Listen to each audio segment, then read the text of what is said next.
So, I mean, what Shannon does was last year, but it seemed like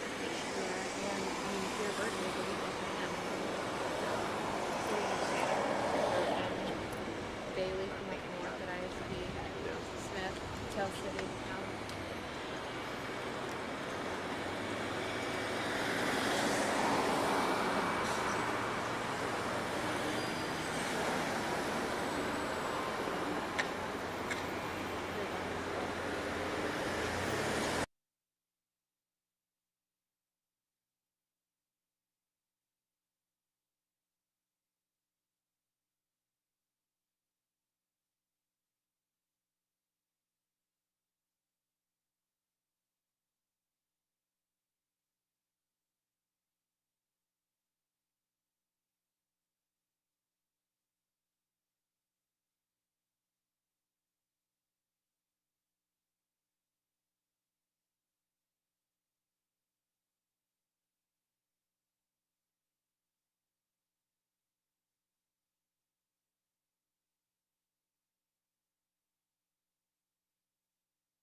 Hey, good afternoon, everybody. It's 3 o'clock. I'm Scott Swan here at Channel 13. We want to break into regular program right now because we have a breaking update after that Marion County Sheriff's deputy was attacked this morning and taken to a local hospital. All of this following that attempted inmate escape from the Criminal Justice Center in downtown Indianapolis. We're about to hear a live update from police. Let's listen in. Chief Bailey. Sheriff. Thanks, Lieutenant. Again, I'm Kerry Forstall, Sheriff of Marion County, and have the tragic responsibility of informing you about a death of one of our deputies today. It was an escape attempt at the CJC, the Community Justice Campus. A prisoner was being returned from a hospital visit when the prisoner made the escape attempt and attacked our deputy. During that period of time, he nearly died and was transported here to the hospital where he was declared dead. John Durham's been with us for nearly 40 years, about 38 years. He's got an extended family in law enforcement. His wife works for us. His son just started as a detention deputy about a month ago. He's going through the training academy. He's got other family members that retired from our department and went over to our sister agency at IMPD and retired from there. I want to thank the fact that the prosecutor, as I understand it, has already been to the scene and reviewed some of the video that we have of the incident. Tragically or otherwise, we do have video of what occurred, and we'll let Indianapolis Metropolitan Police Department use that as they need necessary for their homicide investigation. That's all I have specifically to say at this time, but if somebody has a question just about the deputy, otherwise I'm going to let Deputy Chief Bailey talk to you about the homicide investigation. Chief.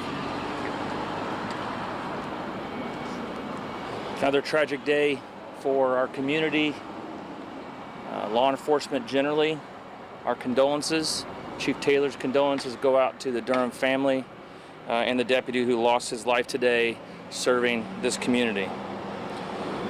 Like the sheriff said, at around 11:30 a.m. this morning, Deputy Durham was returning from Eskenazi Hospital with a prisoner who needed medical attention when he was attacked outside of the CJC. That suspect then was able to get into the jail wagon, drive it through, I believe through the gates of the criminal justice complex, where he crashed into a utility pole in the 3000 block of Prospect Avenue. He was quickly apprehended by Marion County Sheriff's deputies with the assistance of IMPD officers. EMS, like the sheriff said, transported the deputy here to Eskenazi Hospital, where he was pronounced deceased. He will get all the honors fitting a fallen hero, and those will start here at the hospital this afternoon.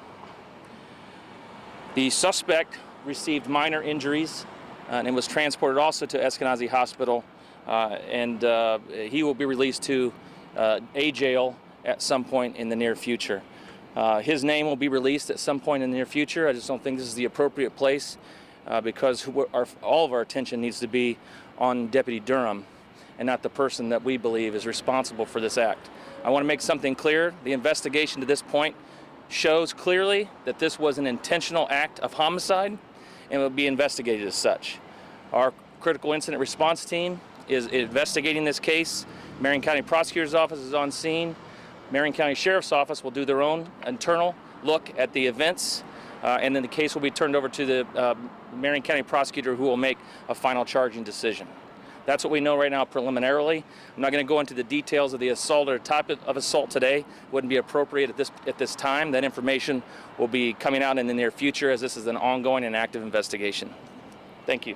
Sheriff Forstall, you talked about this legacy of service for Deputy Durham, more than 4 decades. What does that mean for the department? I mean, this is a tragic loss already, but someone who has dedicated his life to give back to his community. And his family. And it's tragic that happens to anybody in this community. I mean, we didn't put this on for today. This was from the trooper just a few days ago. You know, it happens just too often in the lines of law enforcement. We appreciate when the community stands up and supports and remembers that the people who do this work, I mean, they're walking in, the deputies who walk into the jail every day are walking into a place where there's over 180 people charged with murder. There's 2,400 prisoners out over there.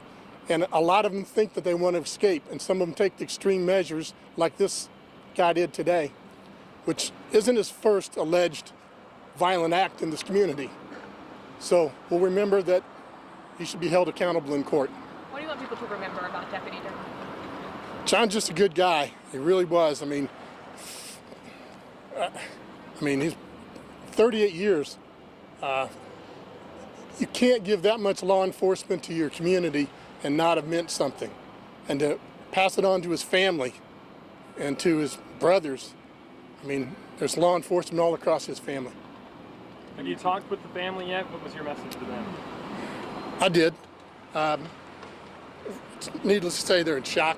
I mean, his son is out there at the Detention Deputy Academy today, and I'm sure he went there today to follow in his father's footsteps. And at the end of the day, he said, I don't know what I'm doing now. You know, he started a day thinking he had a new career, and some other inmate ended his father's life on a day that he was probably celebrating, you know, a month from now to have him come to that graduation. And his wife has been here since '97, I believe. So Ramona's been here a long time. She knows it's dangerous. She works in there, but still didn't expect to think that would happen to her husband. So they're shocked. And we've had our chaplains who unfortunately have a very difficult job bringing information like this to the family. He also has 2 sons in the military. They're in the Air Force in Germany. So we had to make contact with them over there, make arrangements for them to come back. So he's going beyond just here where he served the community. His wife, what did she do for your office? She works up in our medical office as a deputy. And Sheriff Forstall, what training academy, one more time, is his son? The Detention Deputy Academy, the ones that eventually work at the Adult Detention Center where this occurred today. So in other words, he would be probably doing the same job eventually as his father? He would. One more question. Can you talk about today is a funeral for an officer down in southern Indiana. We just had a funeral for Trooper Smith, and now you have one of your deputies that was, this has not been a good 2 weeks. Can you sort of just speak to what the law enforcement community in this state is feeling right now? Well, I'm sure it just could be overwhelming at times. I mean, of course, you know, you'd expect, you know, phone calls from people, but offers of help and assistance. I mean, I got a call from Rick Snyder, President FOP, as he's heading back from Tell City from the funeral. Superintendent of State Police coming from another incident. So they're traveling from the other. Danny Overlease, who is very important to a lot of line of duty deaths. Tragically, it's some expertise that he has that helps people in that time, but he's going from one death to the other, and it puts a strain on everyone. How's your department feeling today? I think you could just see a kind of a stunned look on most people in the hallway. Thank you. Thanks.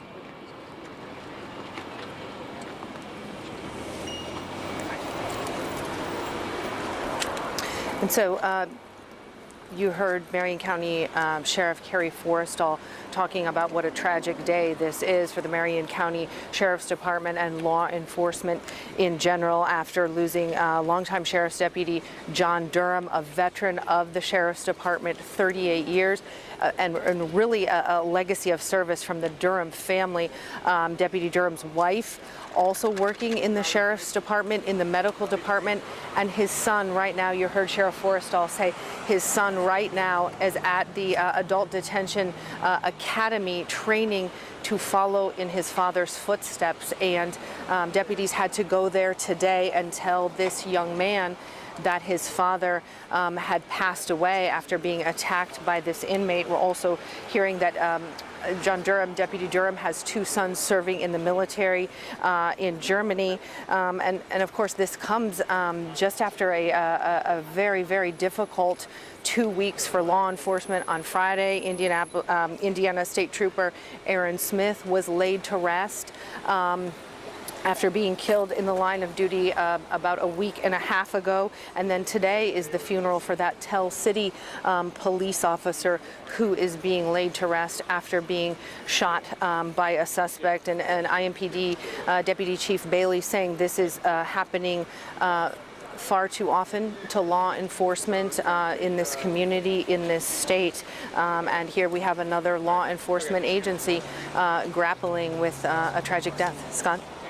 All right, Emily Longnecker reporting live outside Eskenazi Hospital following this tragic new development that came out of this attack by an inmate this morning. Deputy John Durham losing his life after an inmate escaped as the deputy was taking this inmate back from Eskenazi Hospital back to the Justice Center. This inmate somehow got out, attacked this deputy, stole a jail wagon, crashed it just a few feet away. They took Deputy John Durham to the hospital and just told just a few short moments ago that he lost his life as a result of that attack today. We do not know the name of this inmate. We don't have any details of that attack. We were told by police there at Eskenazi Hospital that they do have video of it. They're going to be reviewing this and then passing on this case to the prosecutor. But as Emily outlined here, our community is again seeing the death of someone in the line of duty. And in this case, it was Marion County Deputy John Durham, who served our community for 38 years.